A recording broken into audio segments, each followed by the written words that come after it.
सगळ्यांचं पुन्हा एकदा स्वागत।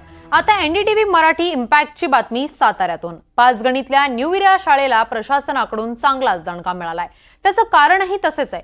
स्वातंत्र्याच्या 75 वर्षांनंतरही या शाळेच्या सातबाऱ्यावर पाकिस्तानाचं नाव होतं। साधारण 10 एकर जागेवर पाकिस्तानच्या नावाचा सातबारा होता। 13 ऑगस्ट 2024 रोजी अनमोल कांबळे यांनी जिल्हाधिकाऱ्यांकडे तक्रार दाखल केली। सातबाऱ्यावरील पाकिस्तानचं नाव हटवण्याची मागणी करत आंदोलनाची त्यांनी हाक दिली। त्याचे सविस्तर बातमी एनडीटीव्ही मराठीने अनेक वेळा प्रसारित केली। तसेच महाराष्ट्राचे मुख्यमंत्री एकनाथ शिंदे यांच्याकडेही पाठपुरावा केला। अखेर प्रशासनाने बातमीची दखल घेत सातबाऱ्यावरील जुनं नाव काढलेलं आहे। या संदर्भात अधिकची माहिती देत आहेत आमचे प्रतिनिधी सुजित आंबेकर, सध्या आपल्या सोबत आहेत। सुजित, आपण जर पाहिलं तर पाचगणीतल्या न्यू इरा शाळेत त्यांच्या सातबाऱ्यावरती तब्बल 10 एकर जमिनीच्या सातबाऱ्यावरती पाकिस्तानचं नाव होतं। अखेर ते नाव कारवाई करून काढण्यात आलेलं आहे। नेमकं काय झालेलं आहे, सविस्तर माहिती द्या।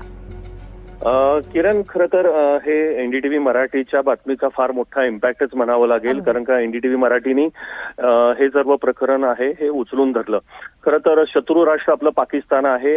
ज्या पाकिस्तानाच्या विरोधात आपला देश लढतोय, आपले सैनिक लढतायत, इंच जागेसाठी आपण त्यांच्याशी संघर्ष करतोय, ते आपल्या भूमीवर येत आहेत। आणि ह्या पाकिस्तानचं नाव जर आपल्या भारत भूमीतल्या सातारा जिल्ह्यातील पाचगणीमध्ये असेल तर ही अतिशय शर्मेची बाब होती।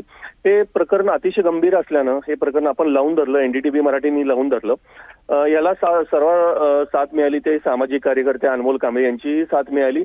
त्यांच्याकडची जी सगळी कागदपत्रे होती त्याचा पाठपुरावा आपण केला। दस्तूरखुद्द मुख्यमंत्र्यांनी याच्यामध्ये लक्ष घातलं।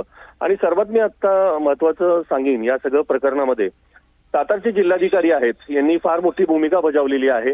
त्यांनी हे प्रकरण अतिशय गंभीर्याने घेतलं।